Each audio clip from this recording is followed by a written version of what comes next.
Welcome to Monkey Talk, brought to you by The Bald Monkey Wrestling Podcast.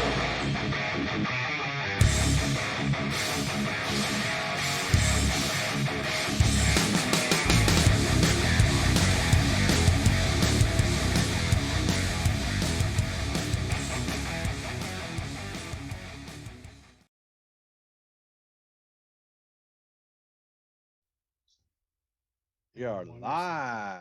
We made it. Second. We're live. We figured it out. We're here. Technical difficulties, but we're here. It's Wednesday night.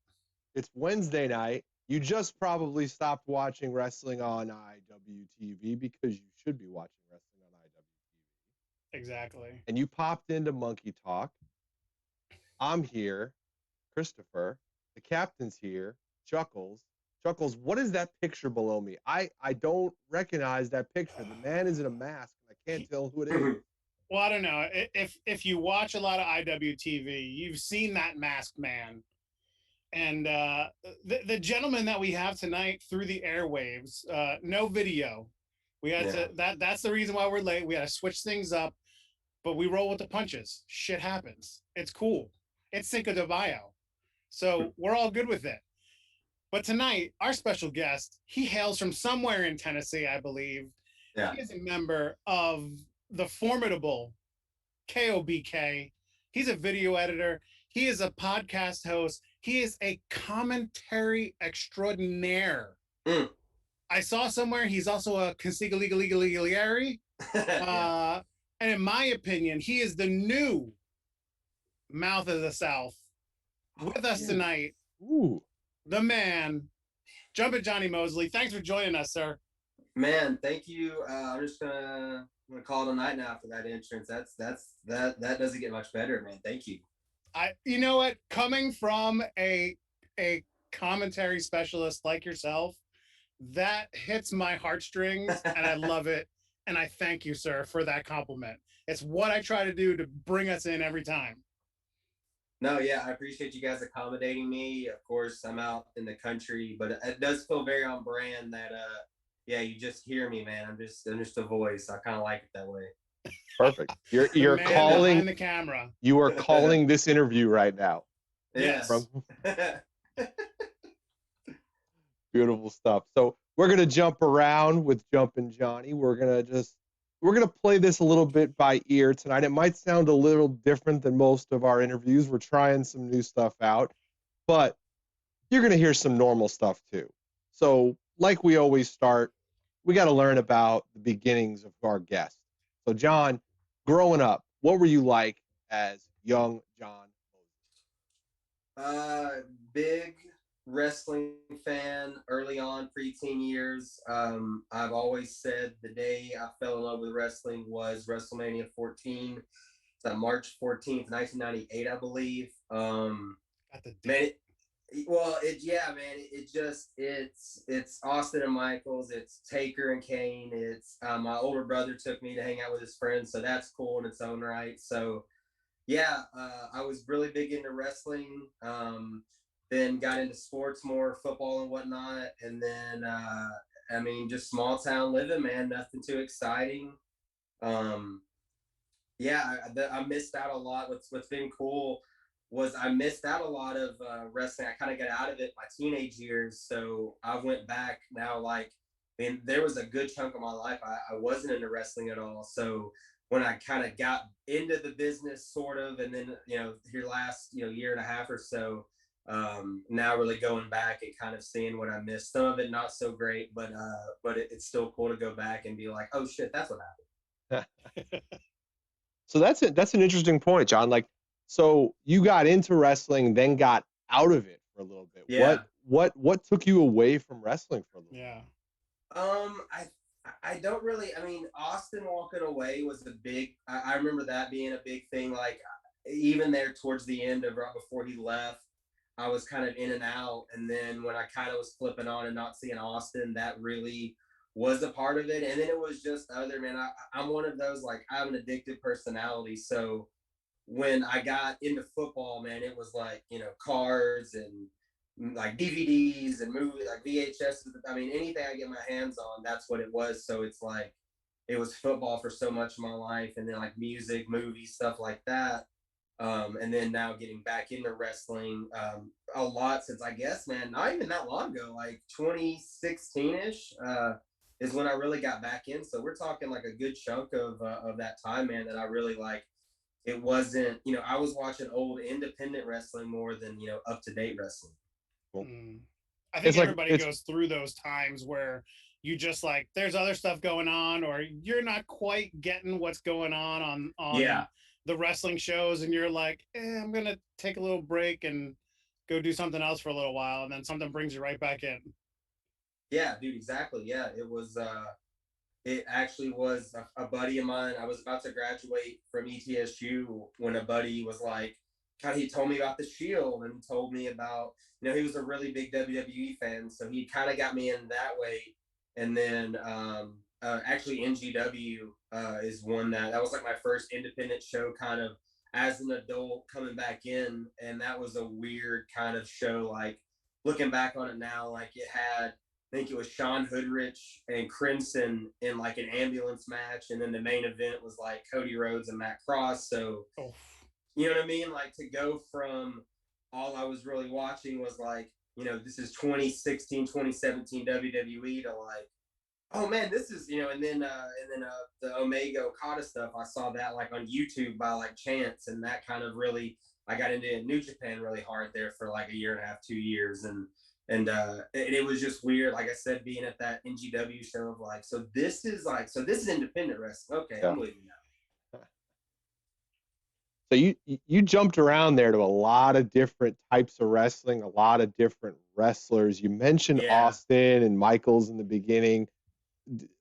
So I'm going to ask you a two-part question, because it sounds like who was the first wrestler that stood out to you? And then when you came back, who was the first wrestler that stood out? Oh, wow. It's Austin and Taker, because that's what I mean, literally, it was my brother took me to his buddy's house to watch that pay-per-view. So it was all the hype videos before the matches. So what I remember, like, my first just I love wrestling was, Taker and Kane and that story, and just the pageantry of Undertaker, the character of him, and then of course the FU attitude of Austin, man. At that time I was probably like 9, 10, somewhere in there. So you know what I mean? It's the guy that's saying the stuff you want to say. And then of course I'm with my brother and his like teenage buddies who are all saying the same thing, man. So, and then what's really cool is there's that, like, I remember that. And then my next big memory is like the next, how many ever pay-per-views it was, Unforgiven, and then it's the Hell in a Cell. So like all that's Undertaker, Mankind, but a lot of Undertaker, a lot of Austin, and then coming back, man, it was Omega, it was Okada, it was a lot of the Bullet Club stuff. I got into the history of it with, Finn Balor and Prince Devitt, whatever, and all that. So it was, I really threw myself in New Japan, but it was Omega and Okada, and that, like, I mean, I watched that whole first match and just was in awe. That's so cool, because it's two so different personalities and two different types of wrestling, but they're both pillars in wrestling history. So it's cool because you kind of, it's like watching basketball and getting to see Jordan growing up and going away for a while and then coming back and seeing LeBron. Like, you get these two like guys that no one's ever going to be like them. No one's ever going to stand out as much as they did. Mm-hmm. And you kind of gravitated to both of them. And that's what brought you into wrestling originally, and that's what brought you back to wrestling. So it's just cool how these guys are totally different, yet they're both polarizing. Yeah, I mean, I think it just, in the core, I love just wrestling. Every kind. I love the flippy stuff. I love Bruiser Brody. I love, the deathmatch stuff. I mean, I just love the storytelling and all that, man. And it's just, I don't know, but it's crazy. Like, I love the Attitude Era stupid stuff that, like, nowadays you go, you watch and you're kind of like, man, this is what we were doing. But then I could watch, like, an hour of Kenny Omega and Okada at one time. Was like, sign me up, guys, let's go. So now I have a question, and correct me, but I picture a young John Mosley at 9, 10 years old watching the whole Austin, F you, F everybody. I can I have a picture in my mind of like you in elementary school, like your teacher's telling you something, and then you just are like, F you, lady. F you. Man, the truth of it is my mom's a teacher, and Oh, yeah, she taught at my elementary school. So that's a definite no-no. yeah, it was anytime I got in trouble, she knew before I did. You know what I mean? Like it was bad news bears, but that attitude, it came out more when I got to high school. I got away. I got that understanding of like, the first time I kind of got in trouble there, I got home and no one knew about it. It was like, oh, what? Wait a minute. But no, it did, man. My buddy was that guy though. Like I had, it's kind of that you look back on your life and you realize you kind of have friends that fit these molds. And I definitely had a buddy at like 9, 10 who was absolutely I vividly remember a day where he did tell a teacher to shut the hell up, and it was like, you can't do that. But yeah, like he'd have fit in with my crew right now for sure, man. Nice. So we touched on where you started, how you got back in, but now how did you get into commentary and getting behind the microphone and calling Man, so many great matches that I've seen in the last year of being just immersed in independent wrestling? that is, man, it's a long story. It's a short story. It's like, it's grinding. It's a lot of people saying no, during the COVID time. I mean, there were years where I was begging to film. I was begging to, anything, let me help with anything. And I was still having to buy a ticket and watch from the fan side. And it was, driving and, being in the car with Brett and being around these locker rooms. Like I didn't go into these locker rooms until I was booked. Like it's just respect, stuff like that. So, a lot of that, man, a lot of time of me just kind of pay my dues that way. I've helped set rings up. I've helped, lighting. I've filmed like for Crux, man. It's this Saturday. It's a big deal for me because Kerry, I wanted to do everything for Kerry, and he told me no a lot. And at the time, it bothered me, but now I look back on it and I'm so happy because with Crux, I started literally, I was in the crowd watching, and then a few shows later, Kerry needed someone to film, so I filmed the show, and then a few shows later, I got to ring announce a little, and then commentary. So I'm happy that I earned it, man. I'm proud that I got told no a lot, and I had to earn it this way. But what really happened there was COVID, man. It happened. A lot of people said no, and I totally respect it for doing it. It was just something that New South, Righteous Jesse banged the drum for me hard there and said, hey, you need to book this guy. And I'm thankful they did. They let me really kind of fill myself out there. I got to, my first show, like literally my first show, I had called shows locally at local promotions that a couple shows are on high spots and stuff like that, but nothing, my first show there, I'm lead man we've got a blood sport match with Matrix and Donnie. We've got, Brett and Jaden in this full singles match. We've got this wild 6-person, flippy match. So, I got thrown in the fire, but again, I appreciated it because I learned a lot quick with New South, and then Dylan Hells and Matt Griffin thankfully brought me into action. Those are two promotions I had circled along with Sup that I was like, if I can get on these shows, I'm going to get better quick because of what you said. Every week I'm getting to call some really gnarly matches. Mm-hmm.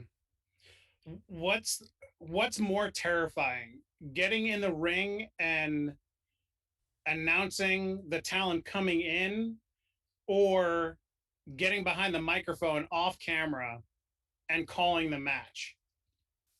I'll be honest. My wife can attest to this. A year and a half, 2 years. I mean, longer than that. Like honestly, at this point, probably like 2.5, 3 years ago, I told her I didn't want to do commentary. It scared me to death to be the soundtrack. I mean, I told her. I remember like it was yesterday. I said I don't want to do commentary. I'll do anything else in wrestling.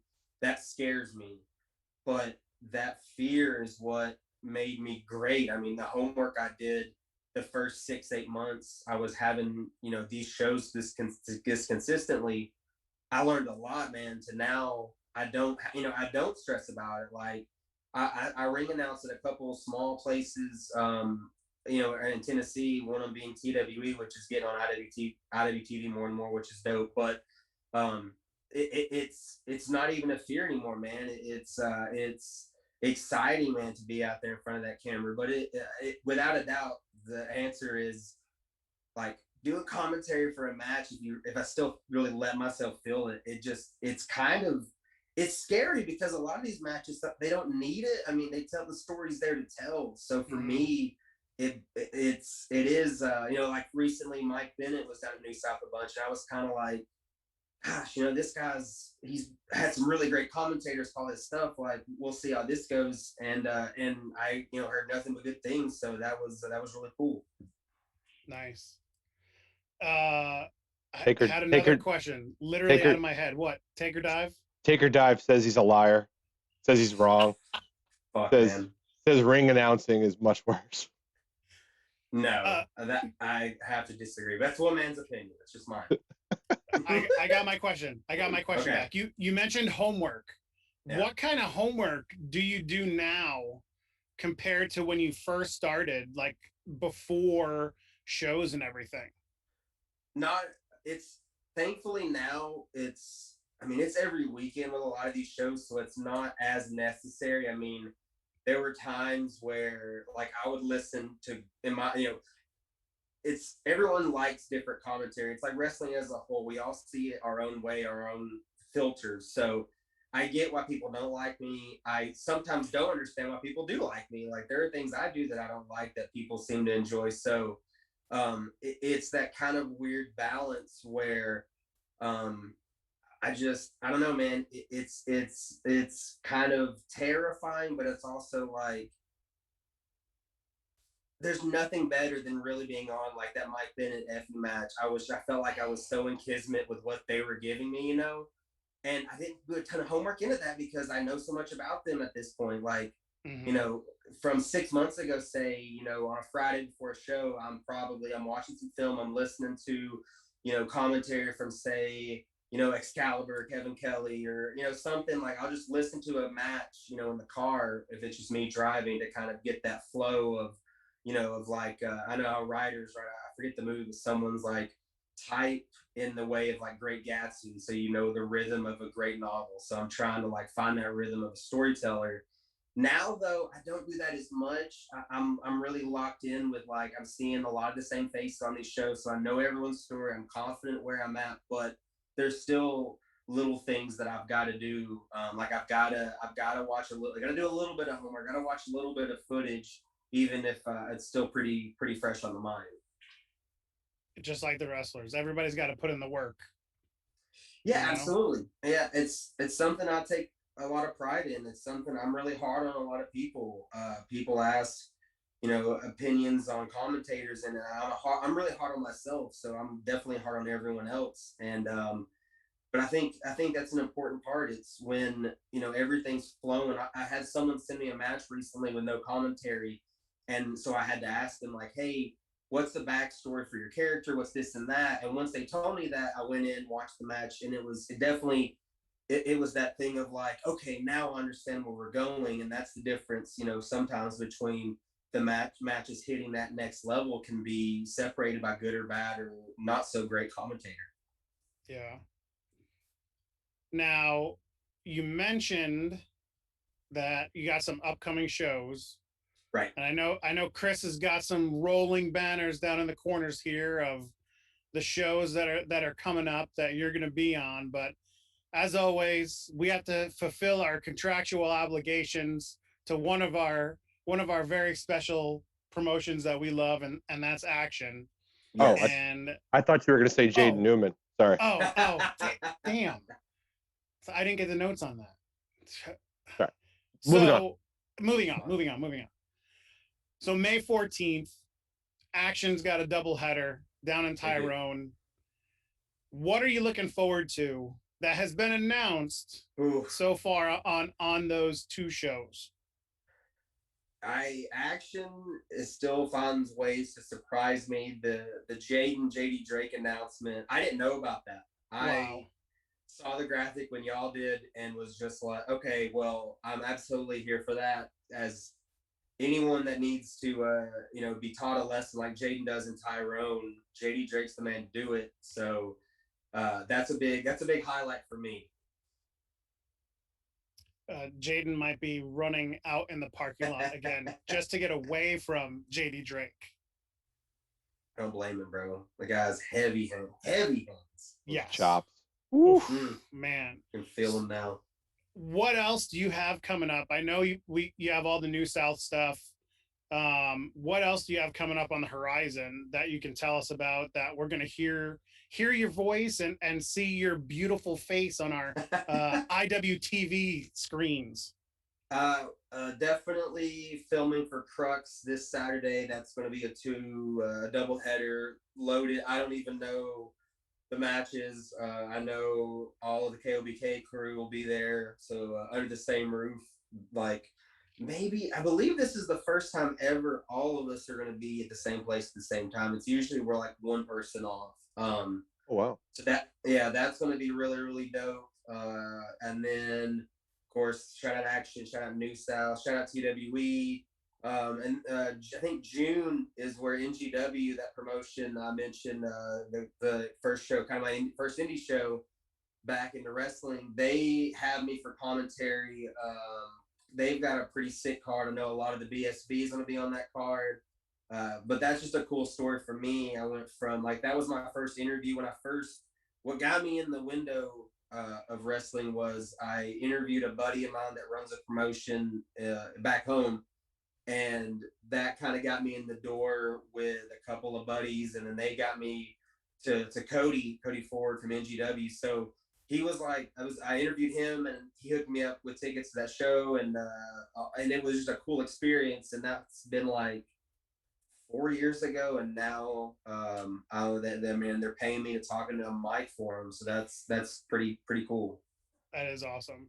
So now for everybody in the chat, and anybody that's going to listen to this on the video on demand, on YouTube, on wherever we put the damn podcast up, can you let everybody know who are all the fine members of KOBK so that they can go and follow them everywhere? Oh, I'm gonna rattle them off. Are you asking them? Are you quizzing them or me? No. I'm asking you to rattle them off so that everybody can go follow them. Yeah, he's putting you on the spot. Yeah. No, I did. I was like, yo, is he quizzing these motherfuckers? Like, this is wild. No, man, yeah. So KOBK, it started. Brett Eisen, me, Nolan Edward had a crazy weekend up in Jersey. We linked up with the man, Death Samurai Akira, and then Luther X and Clark here. So proud. They were kind of the crux KOBK kids, if you will, that through their own, just throwing down. Then there's some underrated Luther X matches that sadly weren't taped, that people haven't been able to see. I mean, he's the mayor of Tullahoma. That is a true story. I mean, I'm talking Road Warrior-esque pop. The first time I was in a Tullahoma show that Luther was on, they went crazy for him. And then Heater, who death match with AJ Gray down in Florida, like the KOBK B&B, bro, was like, that was such a weekend. So proud of the crew. But yeah. So Brett, Nolan, Akira, Heater, Luther, myself, that's the six. And then of course we appreciate all the supporters, everybody that's merched and buying that merch, getting the hats, getting the merch of everybody else. Everybody's kind of got some good stuff right now to be picking up. Yep. Nice. So we just had a big donation in the chat. So Oh. someone anonymously just dropped 1,000 bits in the chat. Our biggest donation we've ever seen, Mose. So Bro. thank you, whoever that was. Very much Yeah. appreciated. Right behind that, you got big Ron Bash Jr. in the chat saying he fucking loves you, and he's here and stopping in and saying hi. Yeah, man. So got to kick it with Ronnie Bass a little. we do have a question in the chat, which is an interesting question. So Bumper Shot is asking, do you have merch? I don't, man. I hate to take away from talent. I mean, I don't like making it about myself. So I've been asked that before, and I mean, it's any KOBK support. That's kind of what I try to put my energy behind my people, because and you know, at the end of the day, for me, like, I wouldn't be here without Brett Eisen, without the miles he let me put on that car, man. I owe that guy everything.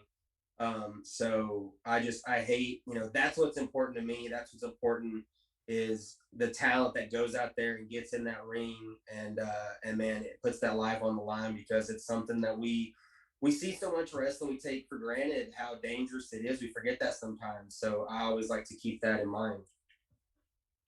I knew the answer to that, John. I just wanted I like the answer.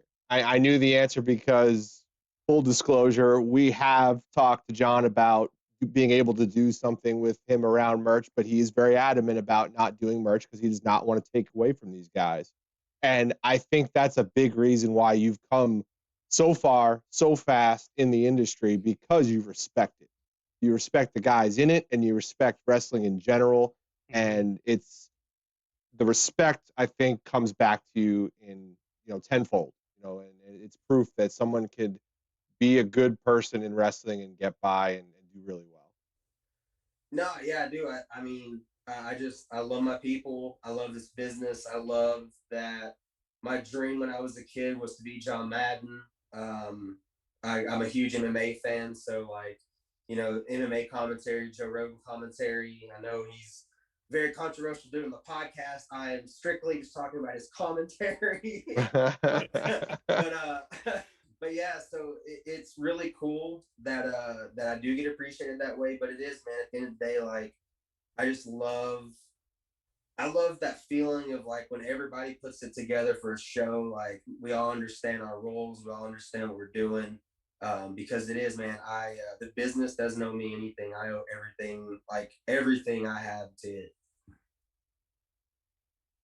Now, you wanted to be John Madden, but I mean, Yep. you're in wrestling now, so I don't know if Yep. you still have aspirations to get into the NFL and do anything there, coach the Raiders. I'm not sure if that's what you're looking to do, but if you had a dream, or if you had a goal in wrestling, where is it? Where are you trying to get to? I've been asking myself that, honestly, the past, like, 2 or 3 months, hard, because I don't really know. I don't know if I fit a mold. Honestly, it's hard to do commentary with me. Like, I with Dylan, it's easy for me, because, you know, Dylan Hells, to me, that's the voice of the South for me. Like, Dylan's the guy. So when I'm with Dylan, it's easy. I fit in with Dylan, man. But, like, you know, Carmen, shout out Carmen Michael, man, down at New South, because he doesn't have a ton of reps outside of commentary without me. So he's like, man, he's learning, you know, with these really great matches. But with me, like, I do play-by-play, I do color, I do kind of everything. So I understand it's got to be kind of hard to work with me when I'm, like, in that zone. And I think he's definitely, like, he's learned a lot. He's using it. He's got a great attitude. I know that guy is, like, he grinds for that company. So shout him out for sure. But I don't really know, man. Like, I would love to get, like, you know, be on TV. Like, that's the dream. My folks, like, they kind of get what I do, but it's that weird thing of, like, my dad, just a grinder his whole life. He's old school. So it's like, you know, you get up at 5 a.m. and you work to 8 p.m. and he sees me, like, doing what I'm doing. And it's like, yeah, man, like, I'm able to do this right now because of kind of how we're grinding. But I don't really have a, like, I kind of knocked off a lot of my goals. I'm at a lot of places I want to be. There's not a ton of places I haven't worked at. Like, there are people I want to work with for sure. But I guess my real, man, it's kind of like a boring answer, but my only real goal right now is just keep getting better every weekend. I'm blessed to be pretty much booked like all the way through kind of the end of the year until December. Like I've got dates, so I'm just gonna Nice. try to keep getting better, and like you guys are saying, like try to keep living up to that rep that I've got right now, man. I just want it to be the business to be the best it can be when I'm around it. Yeah. No, I mean, enjoy the ride, right? Like it doesn't always have to be to get to a point. Sometimes it's Yeah. just enjoy the ride and wherever it takes you, and as far as you can take it. Enjoy the wave, I should say, right? It might Well, come yeah, crashing down at some point, but just yeah. enjoy it as far as you can go. No, man. I mean, that's like I understand how lucky I am. Like I've kind of been on the road my whole life. Like growing up, it was football. It was I did play, I did theater stuff. You know, so like all the way up until college, it was like I was on the road, and then kind of college shit. And I didn't really do a lot of extracurricular stuff outside of boozing, and I wasn't driving. Then I was walking. It's cool.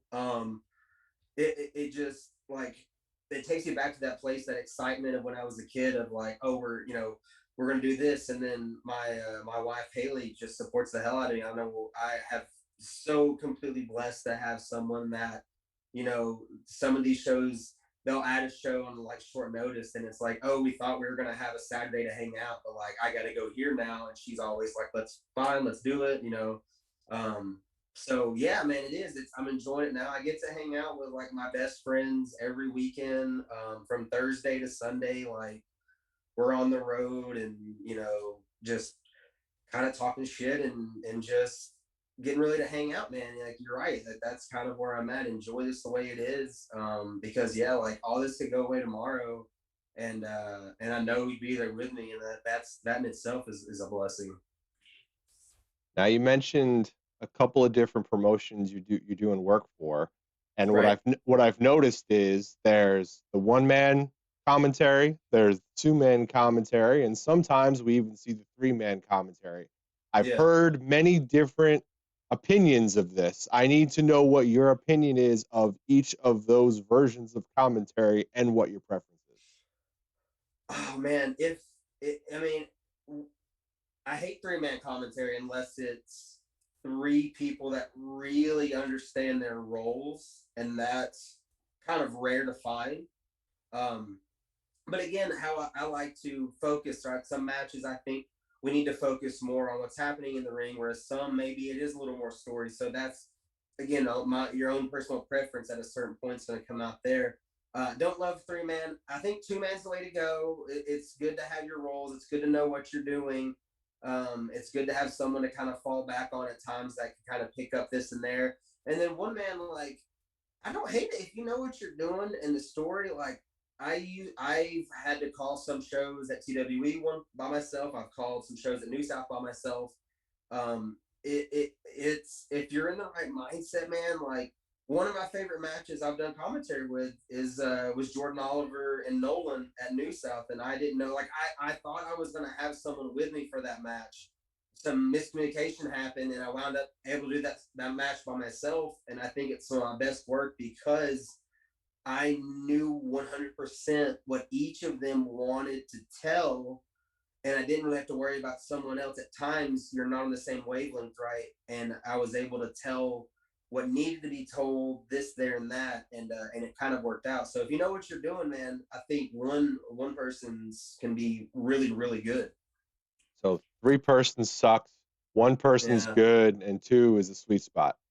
I think that's kind of like the bait. It seems to be the like everyone agrees formula. Three can be good, but it just it always feels a little too much to me at times. Yeah. Barring like if you get some good comedy here, that feels like a good comedy match with three-person could be really really good. You get somebody like Matt Sells that just like crashes the commentary table or something. I mean, the crowd Yeah, was yeah. hot for Matt. I mean, That's true. That's what I'm saying, man. He hits, the crowd loves him, and it's like, well, let him do. Of course, let him do whatever the hell he wants. Who cares? Like, that's the mayor. All right, so we got to go back to a comment I heard. Yes. I But heard 100%. I heard you mention theater, and I Gotta need to know I gotta more know. about this. We need the background. We need how and why you were in theater. I again, And what you might have been in. it's because this is not. I'm not trying to say this is a bad thing. I'm just interested now Yes. because I am a theater buff. I like theater a lot, so I'm very Yeah. interested in what you're going to come up with here. No, man. My mom was big on me having hella extracurriculars. She had dreams of a son going to Ivy League school. Man, little did she know, teenage me was really going to throw a monkey wrench in there. But no, she wanted me. We have like the where I went to school and whatnot growing up. They have like a pretty cool like theater program, like their Playhouse, the Cumberland County Playhouse. I don't know if anyone in the Tennessee area probably has heard of this, but they put on some banging plays, bro. So yeah, I did like some dance class stuff. I took tap dance, bro. I took a couple different things, to be honest. And then they put me. I was what was I was like a guard in the Nutcracker. Straight up, I shot like a mouse. I shot a mouse. Yeah, they were like, "Yo, we're gonna put you on this tower," and I was probably like 13. I was like, "Hell yeah, man! Let's go." But I was in one other one that I know y'all had heard of, but that was the big one. Like that was the one that like my shining moment was like I was like a soldier, 10-man dude, and I shot at a mouse or a rat in the Nutcracker. So do you still like theater a lot? Is there anything that you still would like?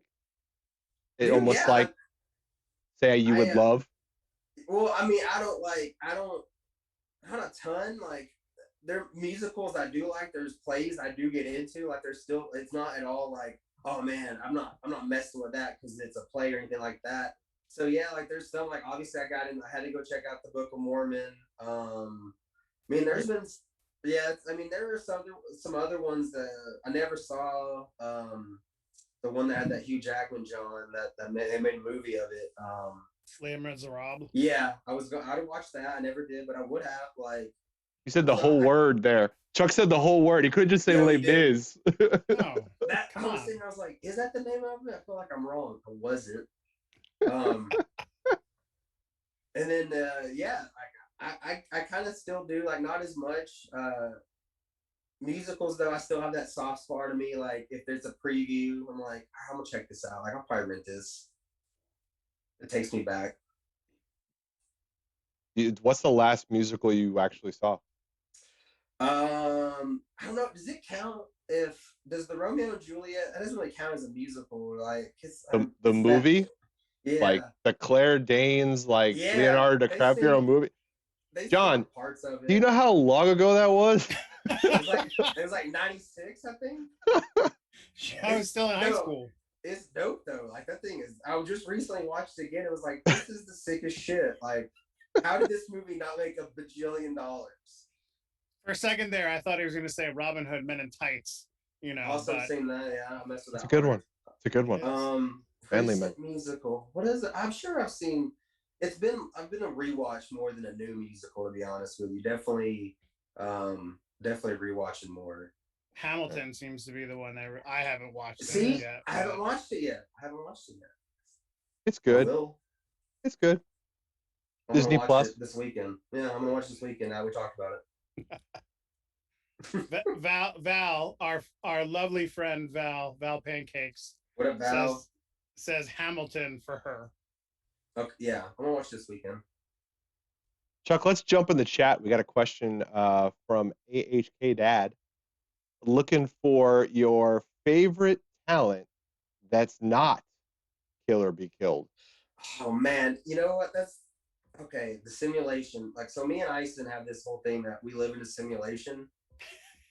And we could, man, if y'all had some time, we could really lay some stuff on you with this. But it's so crazy you asked that because last night, I don't know why, I definitely hit my dad pin really hard. But I said out loud, I think Tyler Matrix is my favorite wrestler that isn't in KOBK. Ooh. Dude, Tyler Matrix, bro. Tyler Matrix is so good, and him and Logan James, the tag team, straight up super underrated. Mm-hmm. Well, and they had 2 matches last night on Action Clash. Yo, those 6-person matches were wild. Mm-hmm. Miami Ice saying we're gonna cut people. Brett Ison just throwing Sam a country mile. And Cabana Man Dan doing what the hell was he doing on the top rope? What the hell was that? He was like, I'm gonna kill him. And Daddy's Money. Shout out Daddy's Money. The correct answer is Aaron Wade, apparently, according to Taker Dowd. Yeah. Yo, Wade, man, I would shout him out, but if I shout him out, next time I see him, he's gonna be like, "Yo, mine KOBK now." Would be like, "No, Wade, no, you're not. I'm sorry." No. Respect your surroundings. Christopher, the CEO, the CEO is here. CEO's in the chat. It's not his night, but we let him ask questions in the chat. Hey, Jumping Johnny, should Jaden book me versus Steve Dave? And with how many thumbtacks? Oh boy, that is a match that I don't know if the TWE arena could hold. If you're gonna go tax though, you gotta go at least 10,000. You gotta 10,000 tack match. 10,000 tax. How much does 10,000 tax cost? It's like $450. $5 bill. Yeah, I'm gonna say we sent someone out. It was before the Sutton show at Tampa, and Nolan was like, "I'm gonna do this crazy tack thing that y'all saw him do," and he was like, "We don't have any tax though," so I can't remember. Someone was like, "I'm gonna go buy tax right now," and we overpaid them so hard. We're just like, "Here's $20, get all the tax," and man, we got so many tax. Hey, it all worked out because it did. Again, that is the footage of the weekend, and I don't understand why it's not the footage of the weekend. Bro. when she gets dragged through those damn tacks. That's Evil Dead. It was straight out of Evil Dead. It was awesome. Did you see? We might have the real hardware heater in the chat here. No, we don't. No, we don't. No way. Dude, I don't know. There's no way to verify. We could verify. Yeah. You verify. John could ask him a question that only he would know. True. I can't verify. If that's the real heater, what did you say to AJ right before the finish of your match in Florida? Because only a real heater would know that. All right, there we go. Ooh, so while that's populating in the chat, like I don't even know what you would have time to do outside of a wrestling ring, but what do you do in your spare time that's not wrestling, that's not studying for commentary, that's not brushing up on your skills? Like what's not wrestling in your life? Man, not a lot. You're right. I kind of got in a rhythm now where Sunday usually get back home super late. Usually it's like a 3, 4, 5, somewhere there in the AM when you're getting back from a top shelf or what have you. Monday I do an MMA show, so I do that in the mornings and then try to kind of get some rest Monday. Tuesday I try to video edit a little bit, and then Wednesday usually if I'm like, that's kind of, if I can, I try to hang out with Haley, try to like maybe play a video game if I can, take a little bit of time outside of wrestling, which usually is me watching wrestling and laughing and like, Haley, look at this stupid, like, look how stupid everyone is for doing this. So that still counts, I guess. And then, Thursday to Sunday, man, we're on the road where, it's either commentary or it's ring announcing or it's both. It's just, I'm trying to do more, man. I've learned so much. I'm doing so much on camera that I'm trying, like I'm being greedy. Like I know I should be really enjoying this time, but I'm trying to like think of that next step of maybe, doing a show or I want more hands-on with these ideas. Cause let me tell you, I've got these ideas and they've got to get out. Like, oh my God, I've got the ideas from Florida, man. I had like, if I wrote these down, we would have I mean, just 6 months of gold. Gold. You got to write him down. I tell Christopher all the time. He comes to me. He texts me in the morning and goes, "Man, I had this great idea last night." I'm like, "Did you write it down?" He goes, "No," and I don't remember it. And I'm like, "Come on, that bro." was me. I was like, I'm not gonna forget this. And then we're on the way home, and it's like, oh man, what was gonna be the next rivalry for Clucky? You know what I mean? And I couldn't remember. I think we got an answer in the chat. Okay. Oh, The answer was AJ, I'm scared. Holy shit. If that isn't Heater, that's someone that's very close to Heater, so I'm gonna count it. Nice. Man, that's good shit right there, pal. That might be the best Tampa story, and y'all just got it for free. Yeah, that was a good one. That's a headline right there. So we got another one in the chat. So this one might be tough. Okay. What's your favorite match that you ever called, and you have to pick one? Oh man. I'm really hard on myself. A lot of matches I really end up, I'll watch back and nitpick. Recently I really liked what I did on the Effie Bennett match. That was kind of me with no filter. That was a long day of tapings, and Effie just brings this energy, and Mike Bennett was on one that night. So it was just like, it felt right. And I kind of just like completely dropped the curtain and just went with it. And a lot of people seem to enjoy it. I'd probably go with that recently. Overall, it's so tough. I mean, so many matches with Dylan I'm proud of. So many matches from that Haas weekend I'm proud of. So many, like the stuff, that stuff show with Dylan. There's so many moments on that one that I'm just like, what were we doing? But it worked. So, yeah. You got to pick one, John. You got to pick one. Only one. There can be only one. Highlander, damn it. Yeah, give me Bennett and Effie for right now. I think that's it's so all its own. Why not? You got an answer. That's a good one. Thank you. Well, I have one that I want to go back to. Okay. It was when Christopher was asking about goals, and you had mentioned that you still have some people that you want to work with. Okay. So my question is, what's that bucket list, that top 5? Like, who are those people that you want to cross off your list there?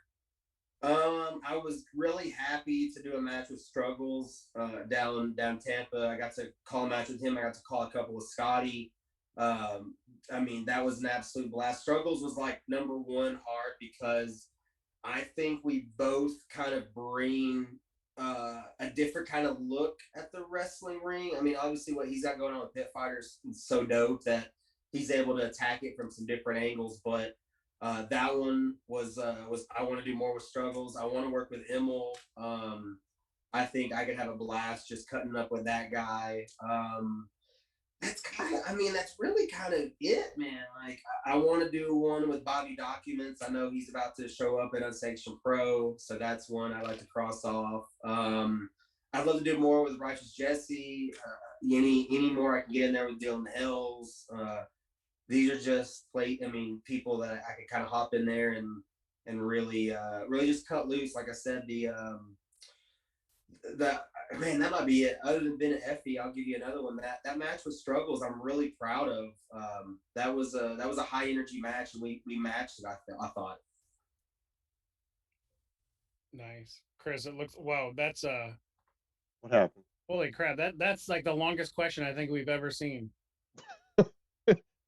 It must be a take or dive question. Yeah, yep, it is. It is. Oh no! Oh no!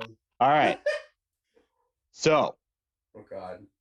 If you were neck deep in a sea of shit and someone hurled a bag of vomit at your face, would you duck and take the shit or stay put and let the vomit hit you in the face?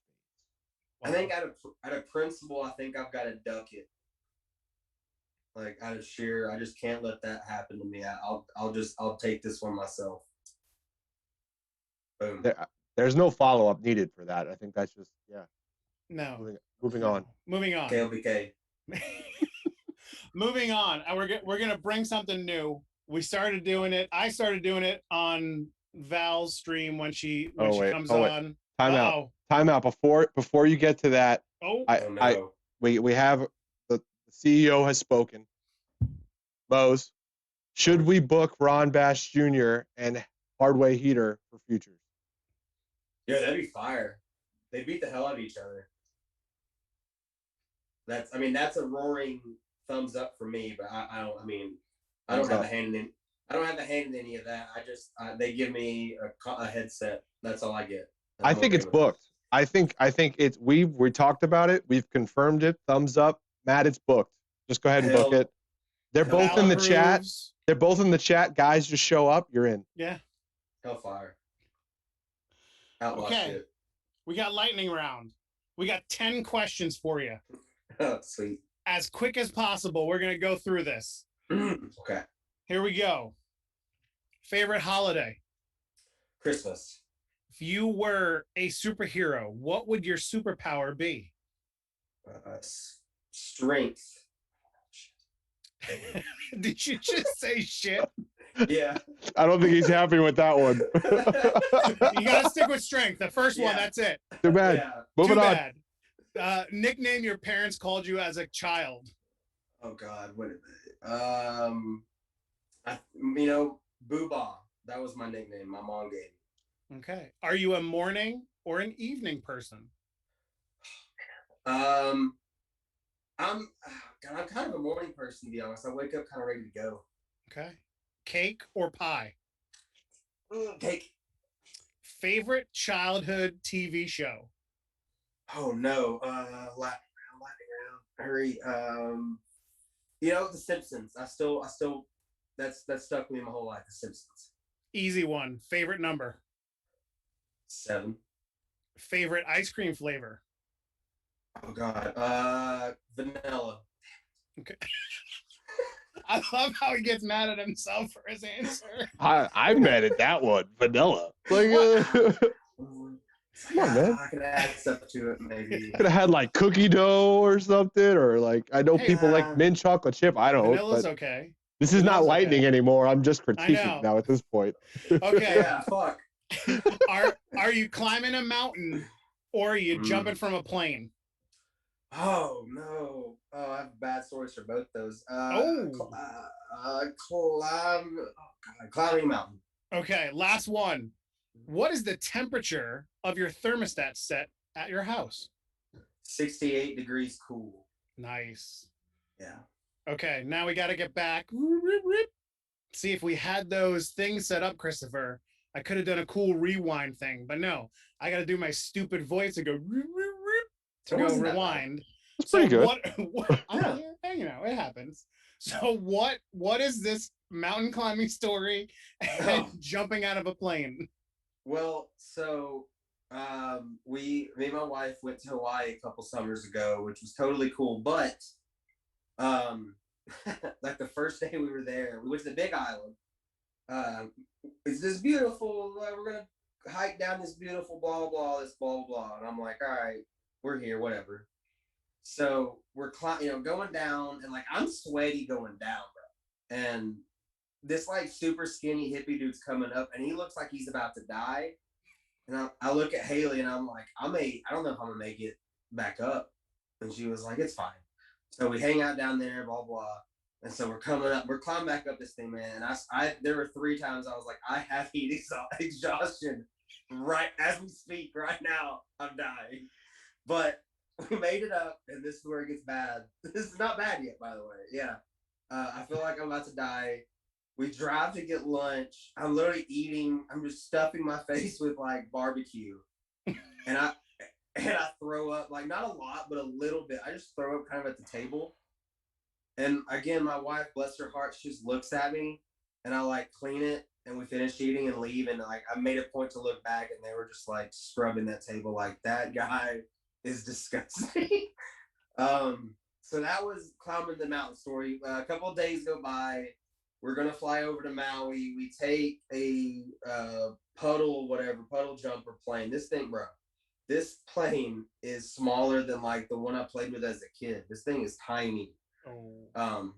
And there's like a really like I'm not a small guy, I know, but like there's a really big dude on the plane with us, and I was like, how are they gonna like figure out the weight of this thing? I'm legit freaked out a little bit. And my wife, Haley's like, it's cool, man, just it's cool. Like we're gonna figure it out. And we're here. I'm like, all right, man, whatever. Set him right in the middle. Yeah, no, he did. It's a very, very back middle. And I was like, okay, this is perfect. We're good. We got a good anchor. We're out. Like, let's go. And planes don't need anchors. Well, I mean, anchor of John. Like, in theory, I know what he's talking about. I know what he's talking about. Thank you. Because in theory, like you think about it, this thing should not lift. Like this is heavy. Like, and we're lifting the air. So I feel like comfortable. Like he's in the center. We got a good base. Let's just like, it's supposed to be like a less than an hour flight. Like, let's go, man. Like I'm already not feeling great. And oh man, this is the worst like moment maybe in my life. I'm like, we get caught in like a wind thing and we like drop, like free fall. Oh man. And I could feel it in my heart. I'm like, oh God. Oh, mind you, maybe 2 months before we left, like an idiot, I read a book about a guy surviving like a plane crash in the ocean.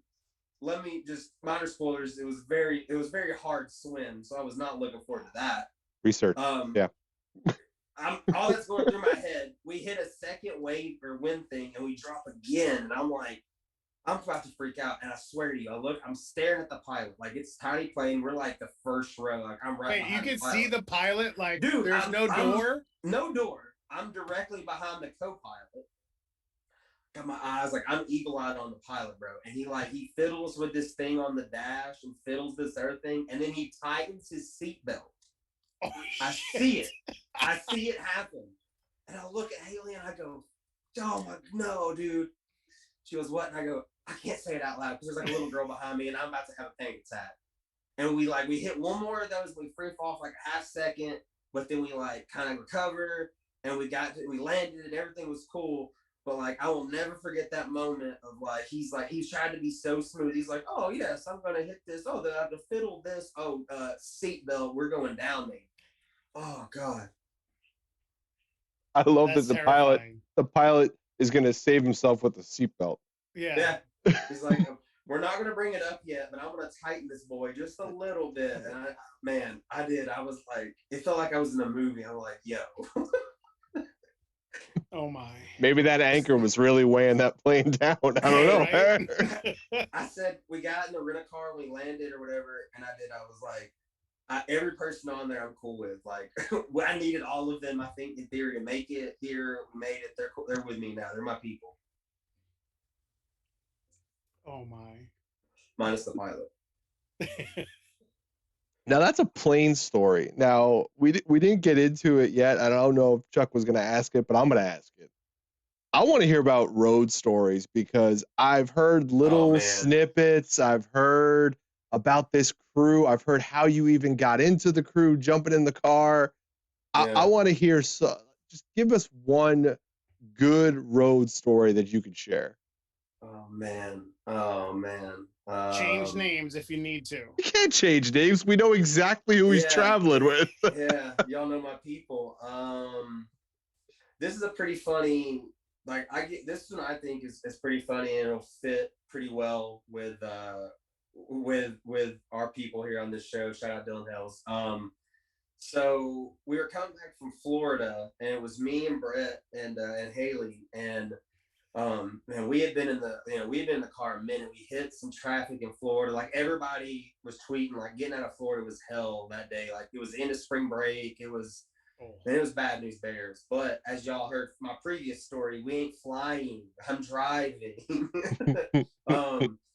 So we're coming up, man. We've been in the car a minute, and we're in Tennessee. We're not too far from dropping Brett off, and like, you know, we hadn't slept in really days. We've been up at the KOBK fucking apartment or wherever, the B&B, just for days. Like no one slept. Like everybody's riled up, excited, and you just kind of go in this zone of where you just have these ideas and you're just saying this stupid stuff. And we're eating Subway, and I go, yo, content idea. The next time we're at TWE, and Brett's like, okay.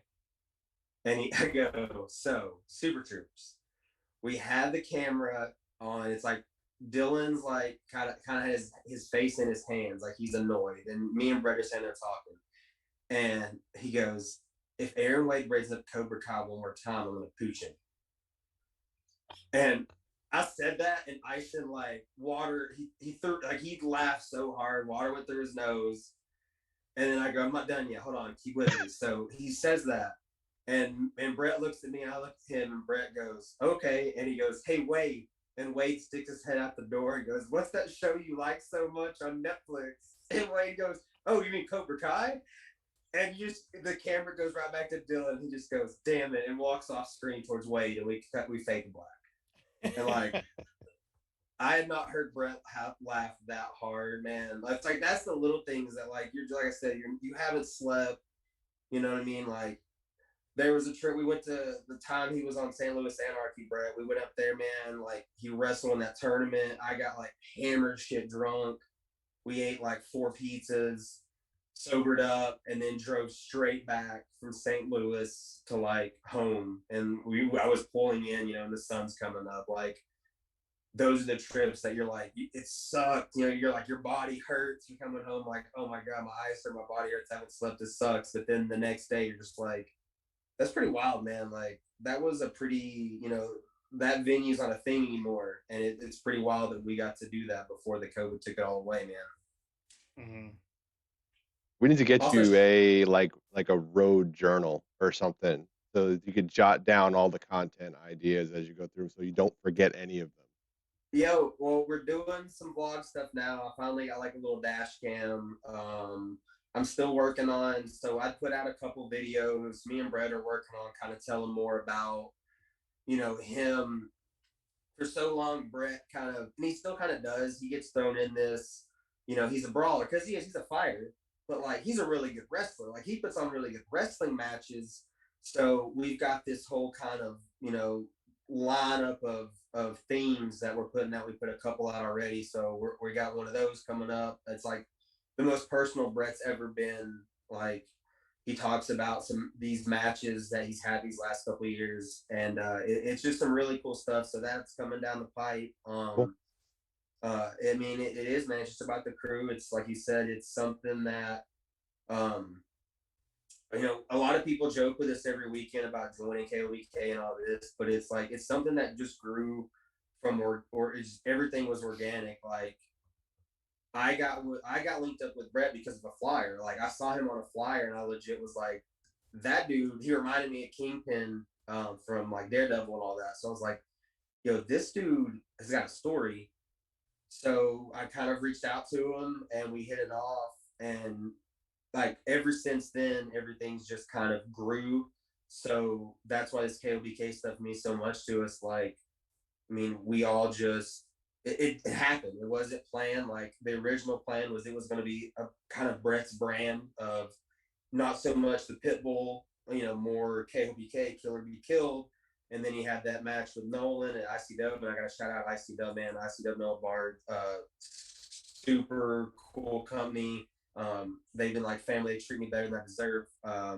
But that weekend and then everything else that's happened is just like, it's just really cool, man. Again, it's something that so much in wrestling's forced, and none of this is, forced. It's just kind of happened. So Ron Bass Jr. says, hold on, keep with me is the phrase for Mose when he's got these $1 million content ideas. Oh yeah, I pitched. He was there. Ronnie Bass was there. That Pit Fighter night, that show, man. I pitched. I had like a 6-month like program for Schlack and Clucky that I pitched.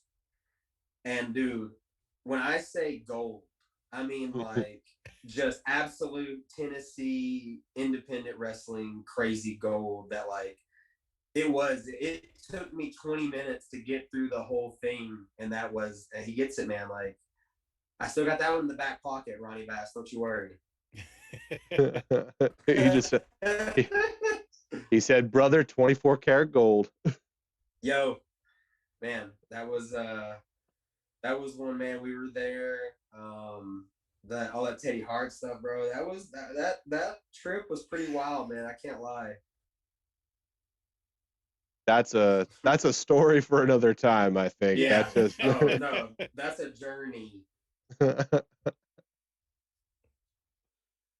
So let me set a scene for you. I'm just interested in your opinion of this because we talked about your favorite match that you called. Right. We talked about where you want to go. I'm going to let you book a match. I'm going to let you book a match that you're going to commentate. You get to pick your partner on commentary, and you get to pick the main event match that you're booking. So what's the match, who's in it, and who's your commentary partner? Man, the match that I want, the match that I want more right now, I'll give you, it's me and Dylan Hells, because I need that crazy, my God, Dylan voice in this match. The number one match now that, shout out Jonesy, we got Jordan Nolan took care of. I want Brett Ice and Jordan Oliver main event. They just tear it down for like 12 to 15 with me and Dylan Hells just screaming at the top of our lungs. I like it. Sign me up. Yeah. Boom. Somebody out there, get it. Yo, if wow. that match needs to happen and needs me on the mic, because I'm going to lose it. Two students of the game right there. So we talked through the road, we talked through the ring. Chuck, where else we got to go? We did the lightning round. Boom. We need to find out if you had an opportunity to go back and talk to 10-year-old Johnny. Oh, wow. Jumping Johnny. Little 10-year-old Jumping Johnny. You pull him aside, say, "Come here. Listen, kid. What are you telling 10-year-old you?" Drugs are bad. Yeah, man, like, you're gonna get where you want to be, but it's gonna be a trip, bro. Like, you just gotta hold on, man. Like, 10-year-old me, 20-year-old me telling me this would be the same way, man. Like, just hold true, man, and don't be afraid. That's my thing, man. Since I had some really crazy shit going on in my early 20s, and it kind of taught me not to really, I don't want to say not worry about tomorrow, because I don't want to come across, just like, whatever. But at the same time, like, really, really live and enjoy what you have. So that was something that, like, I had to go through that low point to really understand that. So I guess as much as I would never want to go through it again, it's still that thing of, like, I kind of needed that to humble me and to get me here now, where like I keep saying, I can't tell y'all how just fulfilling it is to be a part of these matches. And like, some of the matches down in Tampa, those were the first matches in months that I got to be a fan for my friends. Like, it's a blessing to be able to call my friends matches and really have a voice for them. But it's also like, it's a sacrifice at times, because like, I can't just really live in that moment. Because that's when I'm happy. Like, man, just being able to lose my mind, and not really having to worry about telling a story. Like, it's still being a fan, that's where it's at. Just being able to, like, throw yourself completely. So it's a journey. Just hold on. That's like every version of me until like me at 26.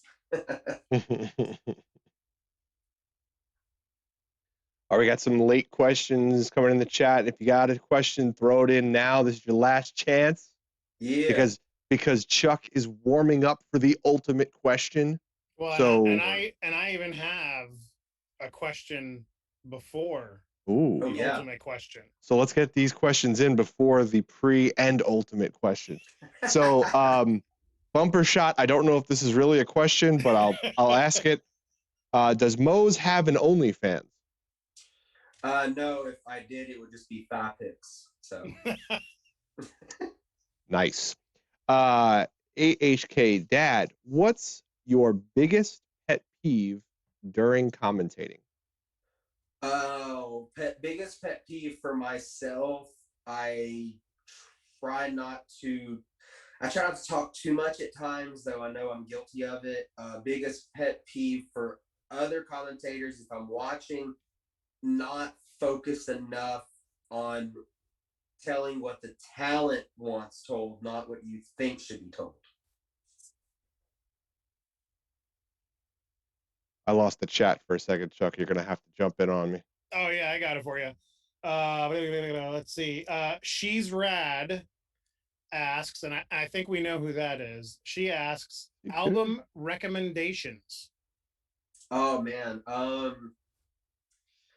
listen to a lot of Juice World. I don't know. I listen to a lot of Suicide Boys lately. I would say any and all of that.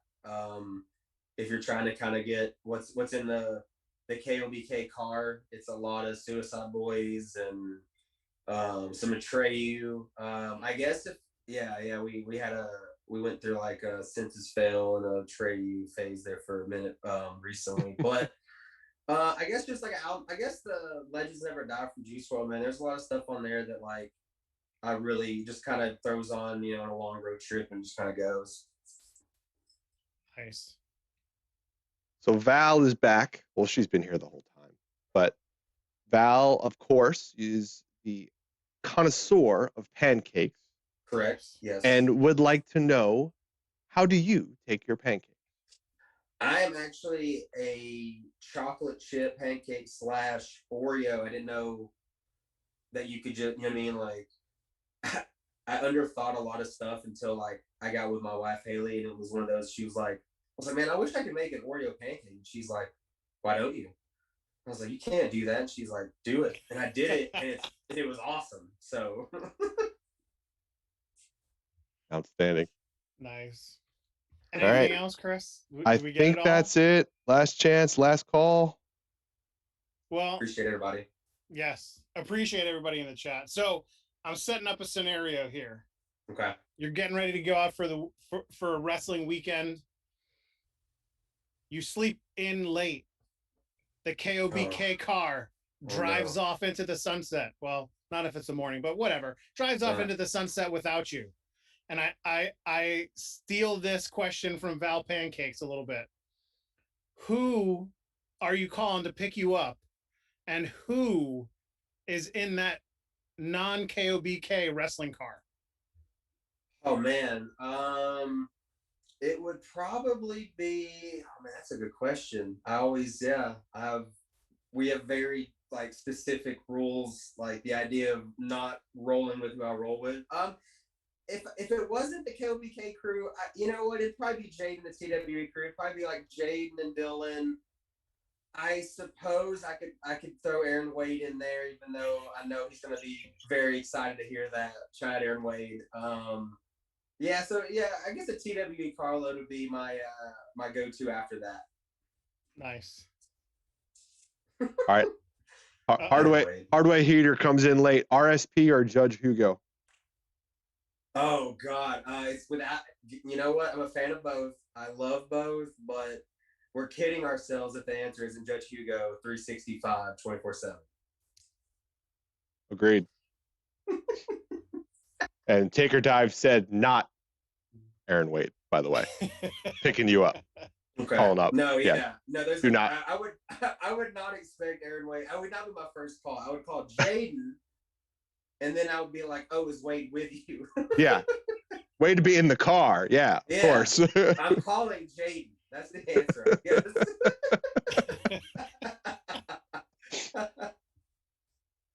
Oh man. Well, no more questions in the chat.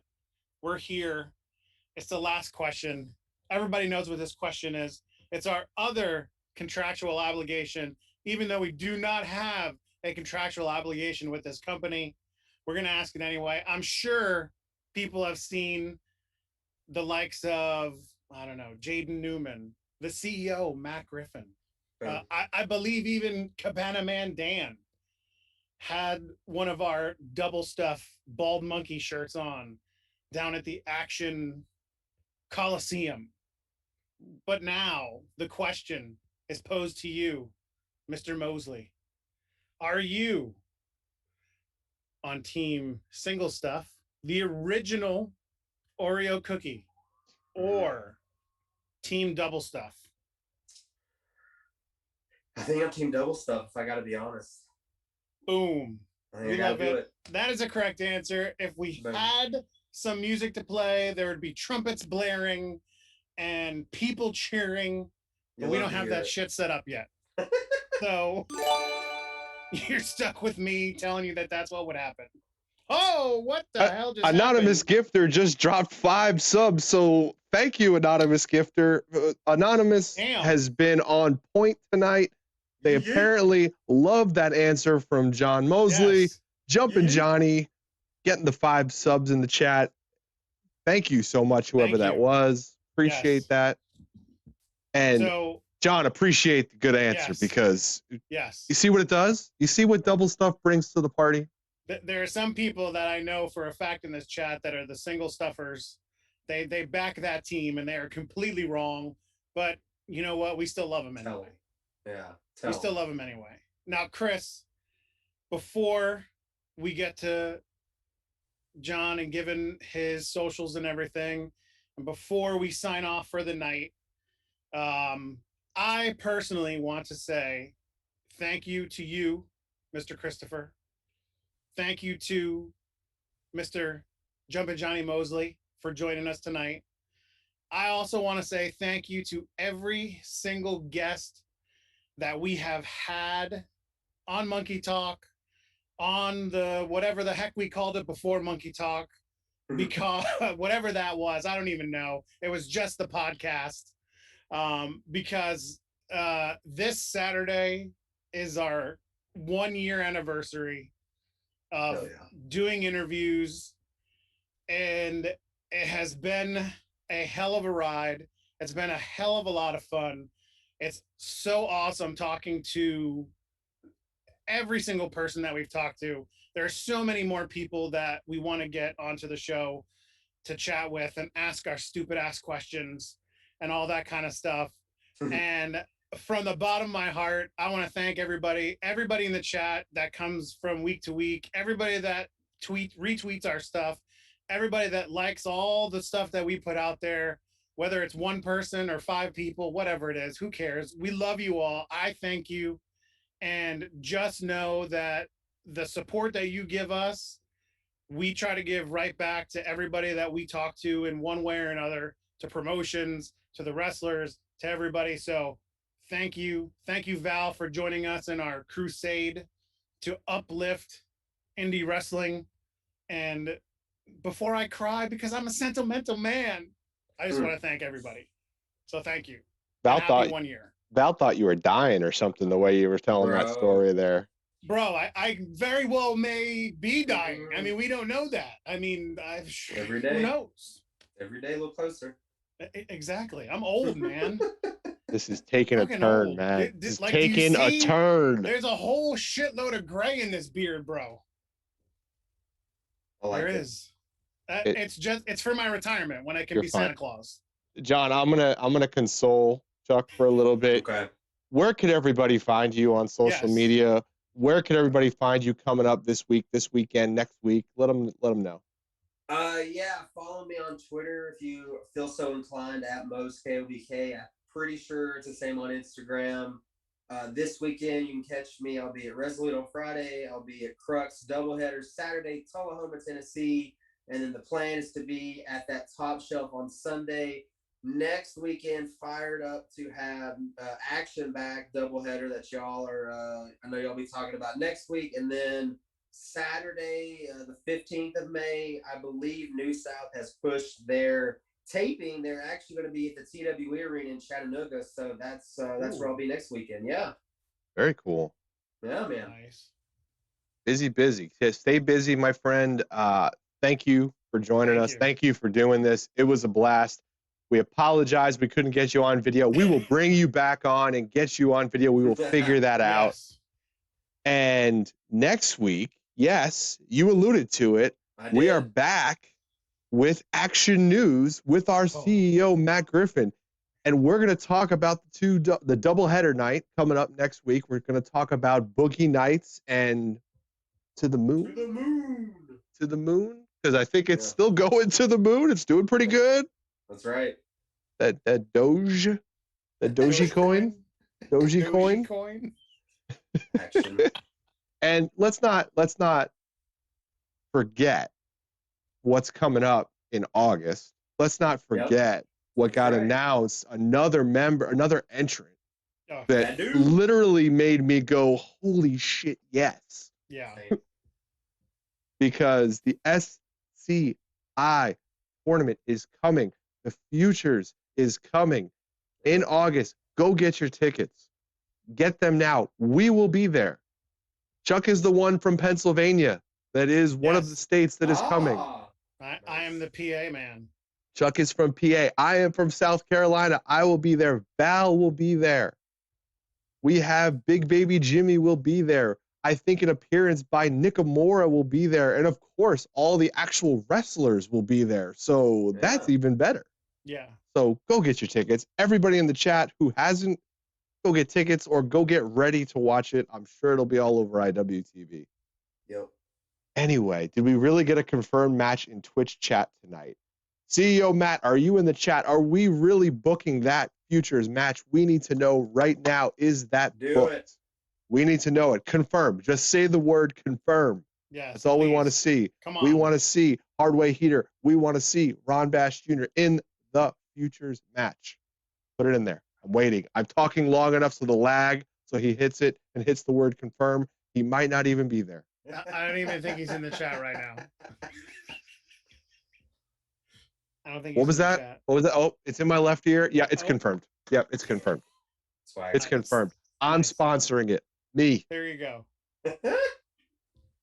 John, thanks so much. It was a blast, man. Always fun catching up.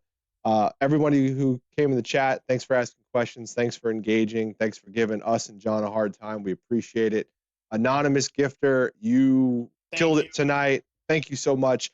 Know that 100% of the profits from this stream, just like everything we do, will go to indie wrestling. Anybody who's ordered shirts of the last run of Shug D shirt, a couple of Casey Catals, and a Jay Walker will be shipped end of next week. So your shirts are going to be on their way next week.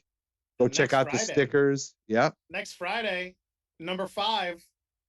We got another shirt coming out next week. It's actually number 1 of Series 2. Yeah. We already completed Series 1, and now we're going on to Series 2.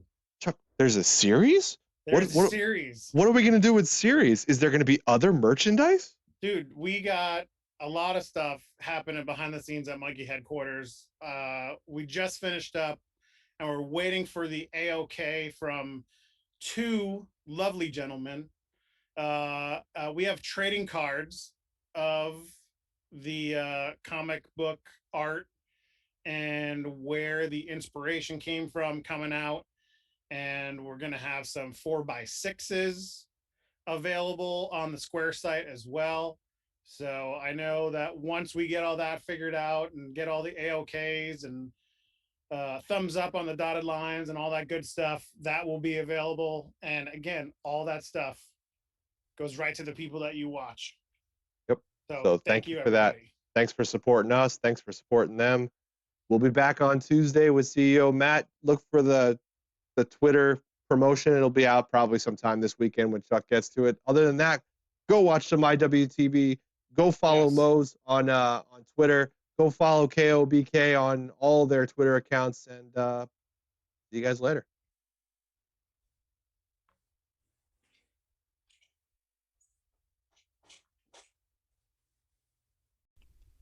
Visit iwtv.live today to watch these great Action wrestling events, plus numerous other archive shows from Action and other great independent promotions. Use code ACTION for a free 5-day trial. Don't miss out. Don't forget to follow us on Twitter, Facebook, and Instagram at the Bald Monkeys. Watch us live on our new Twitch channel, twitch.tv/thebaldmonkeys.